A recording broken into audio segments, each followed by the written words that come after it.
السلام علیکم ګرانو دوستانو. نن به زه تاسو ته یو ډېر زبردسته خبر درکړم چې د افغانستان شهزاد محمدي، ګلبدین نایب، حشمت الله شهیدي او رحمان الله ګربز دغه کمال خان شراوړیزه لوبه چې کومه ترسره سوله، په دغه کې ډېرې ښې لوبې ترسره کړي، ډېر رنزونه یې کړي دي.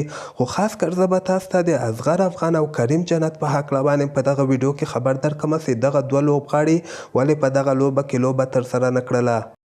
راځم ډایرکټ به زه تاسو ته ووایم چې کمال خان T20 لوبه ترسره سوله، ډېره زبردسته لوبه ترسره سوله. حالان کې دغه باونډریانې د سکسیسز ډېرې زیاتې ولګېدې، د دې له امل دغه داسې باونډري ډېره زیاته نږدې کړې وله، یعنې هسې ګپ شپ غوندې یوه لوبه ترسره سوله چې په دغه کې به زه تاسو ته ووایم چې د نجیب زدران ټیم چې کوم ده، کوم کې چې شهزاد محمدي او حشمت الله شهیدي لوبه ترسره کوله. اول دوی بیټینګ ترسره کړه، 226 رنزه ټارګټ یې د ګلبدین نایب دوی ټیم ته ورکړه چې په دغه کې حشمت الله شهیدي او 4 رنزه کړي دي او شهزاد محمدي بیا 4 رنزه کړي دي.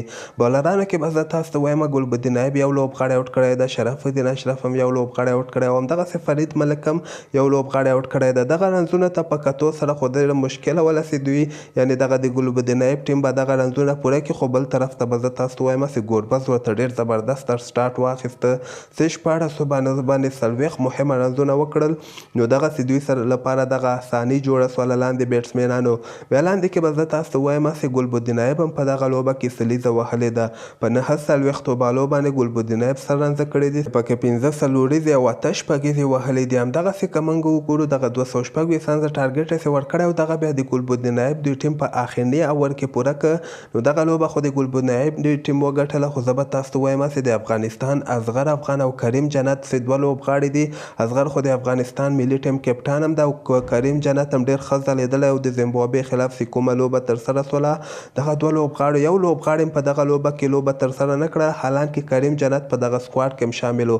خو زه به تاسو ته وایم چې د افغانستان اصغر او کریم جنت چې کوم دي هغوی پاکستان ته تللی دي او خپل فامیل سره، یعنې فامیل یې په پاکستان کې دلته ورسره اوسیږي. نو دغه لوبه هسې تمریناتي یعنې یوه د خوشحالۍ لوبه ترسره سوله، دومره مهمه دومره ضروري لوبه هم نه وله، ځکه خو پکې اصغر افغان او کریم جنت هم لوبه ترسره نه کړله. تاسو د دې په هکله باندې څه نظر لرئ لاندې په کمنټ کې ولیکئ او همدغسې تازه خبرو لپاره تاسو دغه چینل هم در سره سبسکرایب کولی شئ.